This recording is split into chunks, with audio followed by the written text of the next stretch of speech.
Good morning, welcome to T news. ముందుగా headlines చూద్దాం.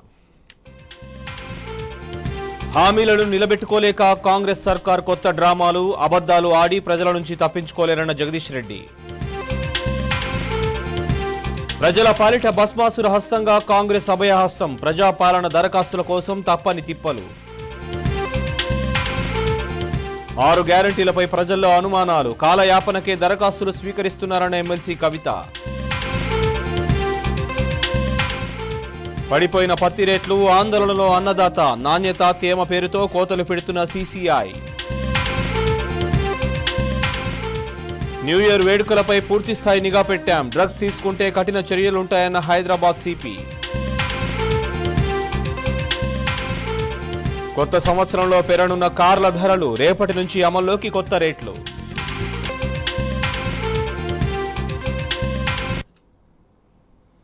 కాంగ్రెస్ హామీల కోసం ప్రజలు ఎదురు చూస్తుంటే అప్పులని పాడిందే పాడుతున్నారని ఎమ్మెల్యే జగదీష్ రెడ్డి ఎద్దేవా చేశారు. అప్పు లేని రాష్ట్రాలు దేశంలో ఉన్నాయా అని ప్రశ్నించారు.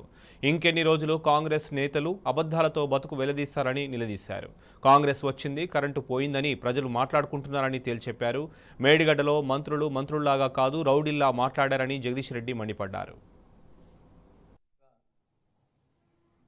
20 రోజులైన దాటినా అసలు చేయాల్సిన పని మొదలు పెట్టకుండా ఏదో అప్పులున్నాయి అని చెప్పి ప్రతిరోజు అదే పాట పడుతూ ఉన్నారు. ప్రజలేమో పథకాల కొరకు ఎదురు చూస్తున్నారు. వాళ్ళు ఇచ్చిన గ్యారంటీల, హామీల, వాళ్ళ మేనిఫెస్టోలో పెట్టిన ఆశల గురించి, పథకాలు ఎప్పుడు వస్తాయని ప్రజలు ఎదురు చూస్తుంటే మేమేందో పత్రాలు ఇస్తామని ఒకవైపు, అప్పులున్నాయని ఇంకోవైపు ప్రతిరోజు ఏదో పాడిందే వాడుతూ కాలం గడుపుతామని అనుకుంటున్నారు. అసెంబ్లీలో చర్చ పెట్టిండ్రు, ఆర్థిక పరిస్థితి పైన చర్చ పెట్టిండ్రు, విద్యుత్ పరిస్థితి పైన చర్చ పెట్టిండ్రు. మేము చెప్పాల్సినవి మేము చెప్పినాం, మేము అడగాల్సినవి మేము అడిగినాం. ప్రజలు అన్నీ చూసిండ్రు. తెలంగాణ ప్రజలు, ఇంకా ఇతర రాష్ట్రాల ప్రజలు, తెలుగు ప్రజలందరూ కూడా చూసిండ్రు. మళ్ళీ అదే పాట పడుతున్నారు. అప్పులకు సంబంధించి, ఆస్తులకు సంబంధించి, ఆదాయాలకు సంబంధించి ప్రజల ముందు తెల్లంగా ఉంచినాం. అప్పుల గురించి వెళ్ళి మాట్లాడితే ఆశ్చర్యంగా ఉంది. అసలు వీళ్ళు ప్రతిపక్ష నాయకుడిగా వీరు గత 5 సంవత్సరాల శాసనసభలో 10 సంవత్సరాలు ఉన్నారు. వీరు చంద్రబాబు గారి తర్వాత 5 ఏళ్ళు ఉన్నారు, కానీ 10 సంవత్సరాలు ఉన్నారు. ప్రతి సంవత్సరం ఏ సంవత్సరానికి ఆ సంవత్సరం లెక్క వాళ్ళ ముందే పెట్టినాం, టేబుల్ మీద ఉంచినాం. గత ప్రభుత్వంలో కూడా వీరు చర్చ చేశారు. లేనిది విద్యుత్ పరిస్థితి ఏంది అని. ఆనాడు ఎప్పుడు కూడా విద్యుత్ కొరతల గురించి, కోతల గురించి మాట్లాడలేదు అసెంబ్లీలో. అయినా మీరు గతంలో వేయలేదు అని చెప్పి ఏదో చెప్పాలని ప్రయత్నం చేసిండ్రు, బొక్కవర్లో పడ్డారు. మొన్న ఏప్రిల్ నుంచి నవంబర్కి మాత్రమే మీరు 19.5 గంటలే ఇచ్చిండ్రు అని చెప్పే ప్రయత్నం చేయబోయారు. మేము ప్రతిదీ కూడా అక్షరం తేట తెల్లంగా ప్రజలకు చెప్పినాం. మధ్యలో కొద్ది రోజులు ఇబ్బంది అయిన విషయాన్ని కూడా శాసనసభలోనే చెప్పినాం, దాని కారణాలు చెప్పినాం, స్పష్టంగా చెప్పినాం. అసలు ఇవాళ భారతదేశంలో అప్పు లేని రాష్ట్రం లేదు. భారతదేశం మొత్తంలో అప్పు లేని రాష్ట్రం లేదు. కేంద్ర ప్రభుత్వం అప్పు కూడా అందరికీ తెలుసు. విద్యుత్ సంస్థలు కూడా అప్పు లేని విద్యుత్ సంస్థలు లేవు, లాభాలు ఉన్న విద్యుత్ సంస్థలు లేవు భారతదేశం మొత్తంలో. మీకు చేత కాకపోతే అప్పించిన సంస్థలకి అప్పచెప్పండి, నడుపుకోవడానికి వాళ్ళు కూడా రెడీ ఉంటారు బ్రహ్మాండంగా, సంతోషంగా. ఎందుకంటే ఆయన తీసుకొని నిర్మించి నడున్న ధర ఇవాళ వాటి స్థిరాస్తి ధర చాలా పెరిగిపోయింది. ప్రభుత్వ సంస్థలే, ఆర్ఈసీలు, పిఎఫ్సీలు బ్రహ్మాండంగా, వాళ్ళకి సంతోషం. ఇంత సోయి లేకుండా, ఇంత తెలివి లేకుండా ఏదో తప్పించుకుందాం, 200 యూనిట్ల ఫ్రీ కరెంట్ అడుగుతారు, 24 గంటల కరెంట్ ఇవ్వాల్సి ఉంది. మొదలైంది అప్పుడే మీ భాగవతం. మాట్లాడుకుంటున్నారు ప్రజలు. కాంగ్రెస్ వచ్చింది, కరెంటు కథ మొదలైంది అని అప్పుడే మాట్లాడుకుంటున్నారు. ఇంకెన్ని రోజులు అబద్ధాలు చెప్పాలని చూస్తారు. అబద్ధాలు చెప్పి బతుకుదేరు ఎలదిద్దాం అనుకుంటున్నారు. ప్రజలకు అర్థమైంది 24 గంటల కరెంటు కేవలం కేసీఆర్ వల్ల వచ్చింది అని. ఇప్పుడు మీకు గిట్లు ఉందనుకోలే, గట్లు ఉందనుకున్నాం. ఒక ఆయన లంక బిందులు కొని వచ్చామంటాడు, ఒక ఆయన ఇంకోటి ఉందనుకొని వచ్చినట్టాడు, ఒక ఆయన ఇంకోటి ఉందనుకొని వచ్చినట్టాడు. అరే మేము ఏం చేయాలి భయ, ఏం కనబడతలేదని ఒక ఆయన అంటుండట. భారతదేశంలో 24 గంటలు విద్యుత్తును అన్ని రంగాలకు ఇస్తున్న ఏకైక రాష్ట్రం తెలంగాణ. 24 గంటలు రైతాంగానికి ఉచితంగా ఇస్తున్న రాష్ట్రం తెలంగాణ అని ఛాలెంజ్ చేసాం ఎన్నోసార్లు. ఇంకా ఎక్కువ రోజులు ఇట్లా అబద్ధాల మీద నడుపుతానని చెప్పి అనుకోకండి. మేము ఇవ్వదలుచుకున్న పథకాలు ఏది అప్లికేషన్ లేకుండా నేరుగా ఇచ్చినాం. పెట్టమన్నారు. ప్రజలు వచ్చి మమ్మల్ని అడుగుతున్నారు, సార్ అన్ని అడిగిరు కానీ మమ్మల్ని బ్యాంక్ అకౌంట్ అడగలేదు ఏంది? దాంట్లో బ్యాంక్ అకౌంట్ ఏమని ఇవ్వాలి ఎక్కడ? మరి మా బ్యాంక్ అకౌంట్ ఇవ్వలేదు, మాకు ఎన్లేస్తారు పైసలు అడుగుతున్నారు రైతులు. తెల్ల రేషన్ కార్డు ఉంటేనే పథకం వస్తుంది అన్నారు, తెల్ల రేషన్ కార్డులు లేని వాళ్ళకి ఇస్తామన్నారు. వాళ్ళ సంగతి ఏంటంటే చెప్తలేరు, ఎన్నడూ ఇస్తారో చెప్తలేరు. మరి దాంట్లో అడగొచ్చు కదా, తెల్ల రేషన్ కార్డు ఉందా లేదా, లేకుంటే లేదని ట్రిక్ పెట్టి ఉంటే ఉందని ట్రిక్ పెట్టి అని అడగొచ్చు కదా. ఉద్యమకారులకు హామీ ఇచ్చిన్నాడు, ఎఫ్ఐఆర్లో మీ పేరు ఉండాలి అని అడగాలి, చెప్పలేదు. దాంట్లో ఎఫ్ఐఆర్లో పేర్లు ఉన్న వాళ్ళకే ఇస్తాం, జైలు పోయిన వాళ్ళకే ఇస్తాం అని చెప్పలే. అందరినీ మోసం చేద్దాం అనుకున్నారా? కేసీఆర్ లేని లోటు ఏందో కూడా అప్పుడే చూస్తూనే ఉన్నారు ప్రజలు. అందుకే బట్టి గారు ఇకనైనా అబద్ధాలు మానండి, అసలు విషయంపై దృష్టి పెట్టండి. ఏం చేయగలుగుతారో ఎంత చేస్తారో, కేసీఆర్ చేసిన దాంట్లో 5% చేస్తారా, 10% చేస్తారా, నిలబెడతారా? కేసీఆర్ ఇచ్చినవన్నీ చేత కాకుంటే చేత కట్టలేదని చెప్పండి. మాత్రం కావట్లేదు, మాకు అర్థం కావట్లేదు. ఏడాదంతా చదువుకుంటే పరీక్షలో పోయి కూర్చున్నట్టుగా కూర్చున్నారు. ఇప్పటికైనా అబద్ధాలు మాని పాలన పైన దృష్టి పెట్టాలని చెప్పి నేను ప్రభుత్వానికి, ఉప ముఖ్యమంత్రి గారికి కూడా సలహా ఇస్తా ఉన్నాను. అధికారులను భయపెట్టించింది మీరు, భయపెట్టిస్తున్నది మీరు. మీడియా ముందే నిన్న చూసిండ్రు మీ నిర్వాహకం. మీరు మంత్రులుగా పనిచేస్తున్నారా, రౌడీలుగా గుండాలుగా ప్రవర్తిస్తున్నారా? ప్రజల కళ్ళ ముందే బయటపడింది నిన్న మీరు మాట్లాడిన విధానం. అసెంబ్లీలో మీ రౌడీ మాటలు చూసినారు ప్రజలు, అన్ని గమనిస్తున్నారు. సమాధానాలు చెప్పని చేతగాక మీ ఖబర్దారులు మీ అన్ని కూడా చూస్తున్నారు ప్రజలు. ఇవి నడవవు, ఎక్కువ కాలం సాగవు. చాలా మంది పోయింది ఇటువంటి వాళ్ళు. అభయహస్తం జనం పాలిట భస్మాసుర హస్తంగా మారింది. 6 గ్యారంటీలంటూ అధికారంలోకి వచ్చిన హస్తం పార్టీ ప్రజల ఉసురు తీస్తోంది. దరఖాస్తుల సమర్పణకు పల్లెల నుంచి పట్టణాల వరకు ప్రజా పాలన కేంద్రాలు, మీ సేవా సెంటర్లు, ఆధార్ సెంటర్ల ముందు వేలాది మంది క్యూలు కడుతున్నారు. ఒకవైపు నిబంధనలపై క్లారిటీ లేక, మరోవైపు తెల్ల రేషన్ కార్డులు లేక గందరగోళ పరిస్థితులు నెలకొన్నాయి. రాష్ట్ర ప్రభుత్వం వెంటనే దరఖాస్తుల గడువు పెంచి సంక్షేమ పథకాలు అందరికీ వర్తింపజేసేలా నిబంధనలు సడలించాలని ప్రజలు డిమాండ్ చేస్తున్నారు.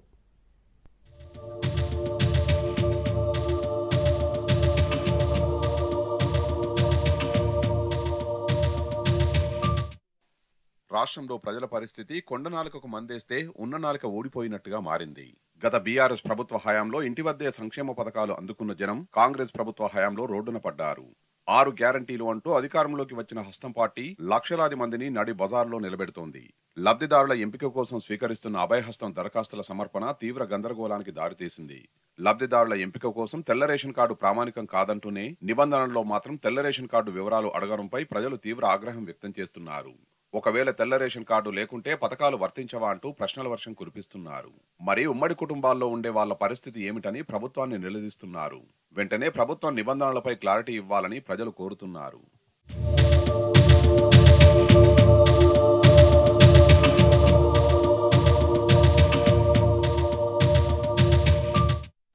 రాష్ట్ర వ్యాప్తంగా అభయహస్తం దరఖాస్తుల సమర్పణ ప్రజల ఉసురు తీస్తోంది.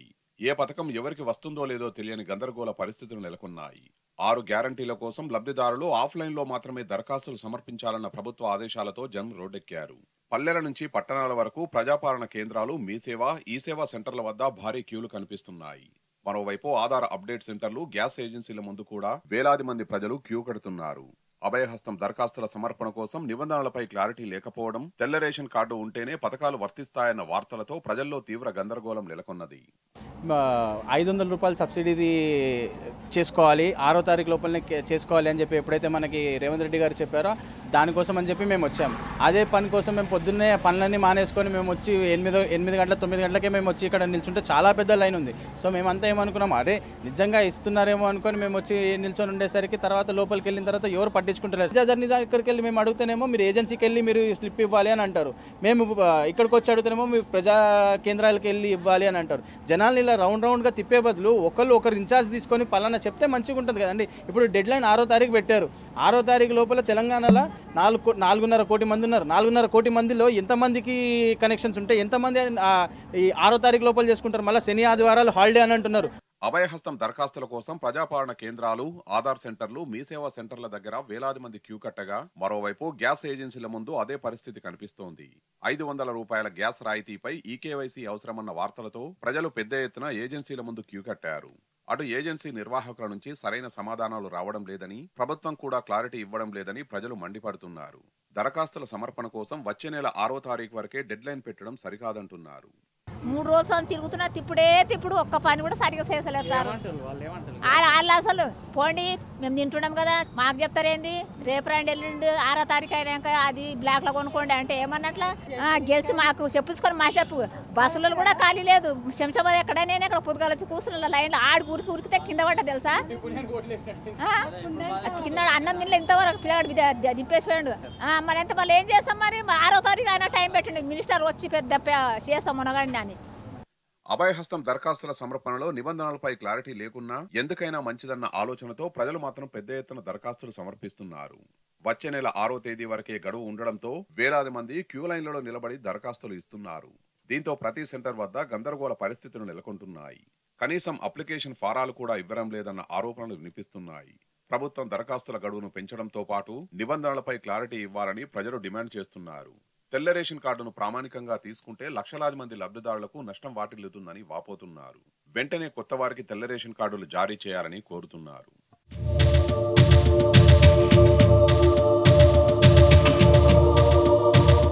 రాష్ట్ర ప్రభుత్వం చేపట్టిన ప్రజాపాలన కార్యక్రమం గందరగోళంగా కొనసాగుతుంది. అభయహస్తం దరఖాస్తుల స్వీకరణ కాస్త ప్రజలకు భయం పుట్టిస్తుంది.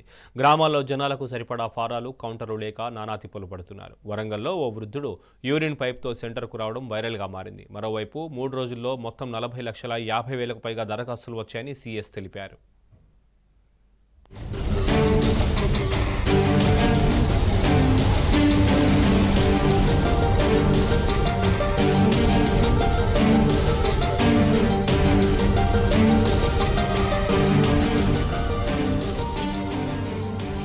అభయహస్తం దరఖాస్తుల స్వీకరణకు నిర్వహిస్తున్న ప్రజాపాలన కార్యక్రమం రాష్ట్ర వ్యాప్తంగా గందరగోళంగా కొనసాగుతున్నది.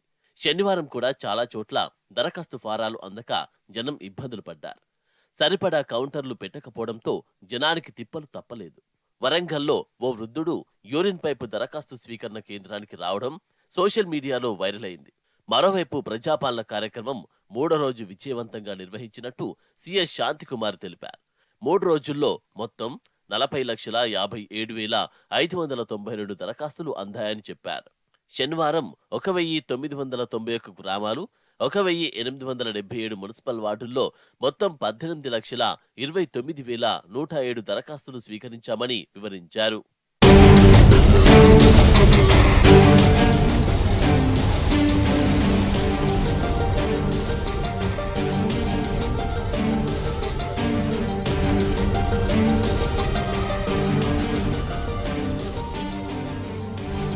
సంగారెడ్డి జిల్లా గుమ్మిడిదలలో జనం భారీ సంఖ్యలో రావడంతో పోలీసులు గ్రామ పంచాయతీ కార్యాలయ గేటు మూసేసి ఒక్కరొక్కరిని లోపలికి పంపించారు.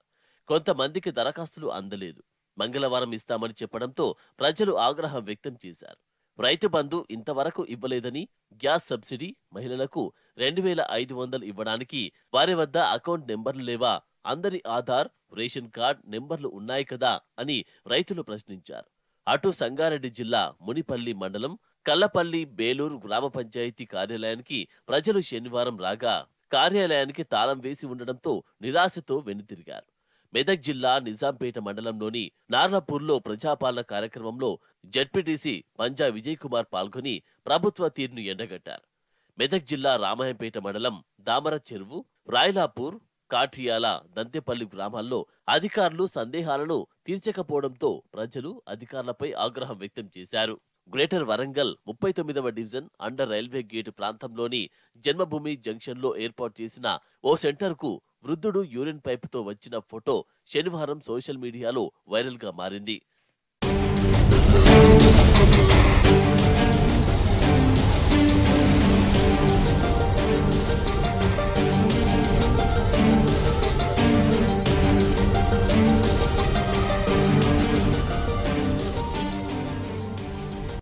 నల్గొండ జిల్లా నకరేకల్ మండలం చందుపట్ల గ్రామ సభలో ప్రజలిచ్చిన దరఖాస్తు ఫారాలను అధికారులు కాకుండా ఆశా వర్కర్లు, హెల్త్ అసిస్టెంట్లు, అంగన్వాడీ కార్యకర్తలు, సమభావన సంఘం లీడర్లు తీసుకుని రసీదులపై కూడా వారే సంతకాలు పెట్టారు. దరఖాస్తు ఫారంలో రేషన్ కార్డు ఆప్షన్ లేకపోవడంపై ప్రజలు అధికారులను నిలదీశారు. దీంతో 10 ఇస్తే జిరాక్స్ షాపు వాళ్లు ఇస్తారంటూ అధికారులు సమాధానం ఇవ్వడంతో ప్రజలు విస్మయం వ్యక్తం చేశారు.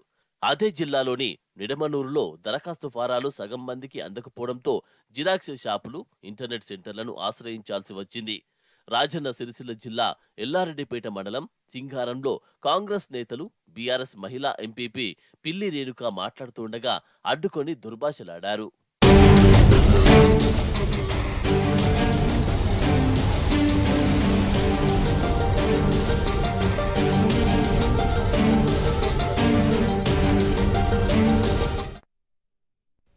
దక్షిణాదిలో అతిపెద్ద కుంభమేళా మేడారం సమ్మక్క సారలమ్మ జాతరకు జాతీయ హోదా ఇవ్వాలని కేంద్రాన్ని కోరారు ఎమ్మెల్సీ కవిత. తెలంగాణ ఏర్పడిన దగ్గర నుంచి కేంద్రాన్ని అడుగుతున్నామని గుర్తు చేశారు. ఉమ్మడి వరంగల్ జిల్లాలో అనేక చారిత్రక పర్యాటక ప్రదేశాలున్నాయని కవిత తెలిపారు. జిల్లాలో ఇటువంటి జాతర ఉండడం, యావత్ భారతదేశంలో గిరిజనులందరూ కూడా ఒక పుణ్యస్థలిగా దర్శించేటటువంటి ప్రదేశం మన జిల్లాలో ఉండడం నిజంగా కూడా మన అదృష్టం. మనకు కొంగు బంగారంగా సమ్మక్క సారలమ్మ అని చెప్పొచ్చు. మరి అటువంటి జాతర దక్షిణాది కుంభమేళా అంటాం మనం. అటువంటి జాతరకు నేషనల్ స్టేటస్ ఇవ్వాలని మనం ఎప్పటి నుండో డిమాండ్ చేస్తూ ఉన్నాం.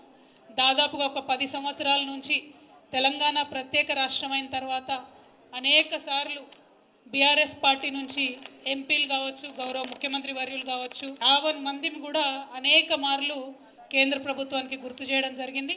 ఇవాళ మూకుమ్మడిగా వరంగల్ ప్రజలందరం కూడా డిమాండ్ చేయవలసినటువంటి అవసరం మనకున్నది. ఇప్పటికే మనకు సమ్మక్క సారలమ్మ జాతరకు మరి నేషనల్ స్టేటస్ ఇవ్వాలని చెప్పి మళ్ళా ఒకసారి ఇవాళ వరంగల్ జిల్లా నుండి మేము బీజేపీ పార్టీని, ప్రధానమంత్రి గారిని డిమాండ్ చేస్తాం. పార్టీ నిర్ణయం మేరకు సింగరేణి ఎన్నికల్లో పోటీ చేయలేదని ఎమ్మెల్సీ కవిత స్పష్టం చేశారు. పోటీ చేయకుండానే ఎలా ఓడిపోయారంటారని ప్రశ్నించారు. కాంగ్రెస్కు కార్మిక వ్యతిరేక పార్టీగా గుర్తింపు ఉంది కాబట్టే సింగరేణి కార్మికులు సిపిఐ, సిపిఎం అనుబంధ సంస్థ ఏఐటీయూసీని గెలిపించుకున్నారని తేల్చి చెప్పారు. పార్టీ ఒక నిర్ణయం తీసుకుంది పోటీ చేయొద్దని. సింగరేణిలో టెక్నికల్గా ఇబ్బంది ఏమొచ్చిందంటే అక్టోబర్లోనే రిజిస్ట్రేషన్ చేసుకుంటారు కాబట్టి పార్టీ సింబల్ వచ్చింది. కాకపోతే పార్టీ అఫీషియల్ స్టాండ్ పోటీ చేయొద్దు అని తీసుకున్నాం. సమయాన్ని, సందర్భాన్ని బట్టి నిర్ణయాలు తీసుకుంటారు, అట్లేముండదు. మనం పోటీలో లేమన్న విషయం నేను కూడా బాహాటంగా చెప్పిన. అందుకోసం ఏం చెప్పినా, సింగరేణిలో మేము ఇన్ని పనులు చేసినాం, మీ ఆత్మ ప్రబోధానుసారం ఓటేయండి అని చెప్పినాం. అందుకే ఇవాళ కాంగ్రెస్ పార్టీ కార్మిక వ్యతిరేకమైనటువంటి పార్టీగా ముద్రపడి ఉంది కాబట్టి సిపిఐ పార్టీ, సిపిఎం పార్టీకి అనుబంధంగా ఉండే ఏఐటీయూసీని కార్మికులు గెలిపించుకోవడం జరిగింది గుర్తింపు సంఘంగా.